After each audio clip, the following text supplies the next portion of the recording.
উলঙ্গপনা শেষ পর্যন্ত এরকম অপদার্থ বানায়, অকর্মণ্য বানিয়ে দেয়।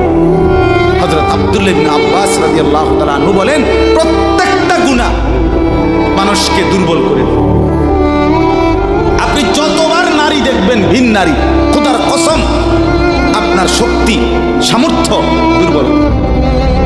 জিনা, ব্যভিচার, মদ, জুয়া, সুদ, ঘুষ, অশ্লীল দৃশ্য, নাচ গান আপনাকে দুর্বল বানাবে। সাওয়াদান ফিল ওয়াজহ, চেহারা কালো করে দিবে। জুলমাতান ফিল কলব, অন্তর অন্ধকার করে দিবে। ওয়াহানান ফিল বাদান, শরীর দুর্বল করে দিবে। দাইকান ফির রিজক, রিজিক সংকীর্ণ করে দিবে। বুগদাতান ফি কুলুবিল খালক, মানুষের চোখে ঘৃণিত বানায় দিবে। এই পাঁচটা ক্ষতি। প্রত্যেক গুনাহ কয়টা ক্ষতি করে? চেহারা কালো বানায়, অন্তর অন্ধকার বানায়, শরীর দুর্বল করে, রিজিক সংকুচিত করে, কমিয়ে দেয়, মানুষের চোখে ঘৃণা তৈরি।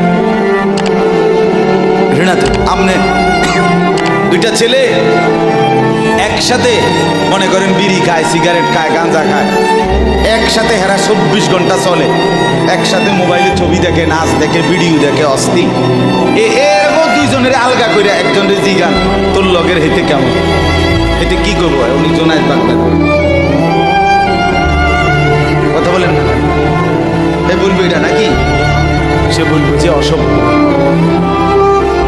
তাইলে কি বুঝা গেল? আপন যার লগে চলছিল তুমি, এইটাও তো তোমার অসভ্য। অসভ্যকে অসভ্য বলে, সভ্যরাও অসভ্য। এ কথাটা চলবে। দুশ্চরিত্রকে, মন্দকে মন্দ লোকেও মন্দ বলে, ভালো লোকেও কি বলে? মন্দ। নেককার এর উল্টাটা। একটা লোক নামাজি, চরিত্রবান, দিনদার, আল্লাহর পথে চলে, ছেলেটা নামাজ পড়ে, যুবক, সমাজের যে কোনো কাউকে খারাপ, একের গাঁজাখোর, ফুট্টাখোর, বাবাখোরকে জিগান যে এই লোকটা কেমন, সে বলবে ভাই আমি খারাপ হইতে পারি, কিন্তু তবে হেতে ভালো। ঠিক কি না বলে?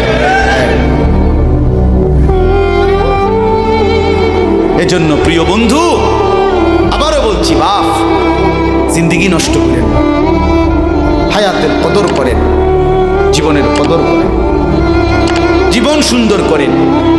আপনার দিকে আপনি নজর দেন, আপনার দিকে। ছেলেদেরকে বলি, বাবা তুমি তোমার আপাদমস্তক দেখো, তোমার এই চুল মুসলমানের তো, তুমি খেয়াল করো। গোটা পৃথিবীতে এই আজকে ছেলেদের, তোমাদের যাদের চুল বড় বড় এলোমেলো, এগুলো সবগুলো ইহুদিদের চুল।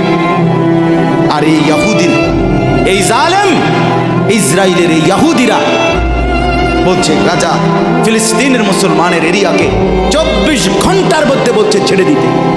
রক্তে ভাসায় ফেলতেছে মুসলমানের তাজা খুন। আজকে 75 বছর একটানা মুসলমানের রক্ত ঝরাচ্ছে ফিলিস্তিনে এই ইসরায়েলের ইহুদিরা। এই সমস্ত চুলের কাটিং এগুলো ইহুদিদের। বিশ্বাস, কসম, এটা তাদের। কেন? তারা দাজ্জালের জন্য পৃথিবীকে সাজাইতেছে। হাদিসে আছে দাজ্জালের চুল হবে, নবীজি বলছে দাজ্জাল হবে যুবক এবং দাজ্জাল হবে এলোমেলো চুলওয়ালা। আল্লাহর নবীর হাদিস, কসম, বুখারী মুসলিমের হাদিস। এই জন্য দাজ্জালের চুল হবে আউলা ঝাউলা চুল, স্বাভাবিক চুল না। আজকে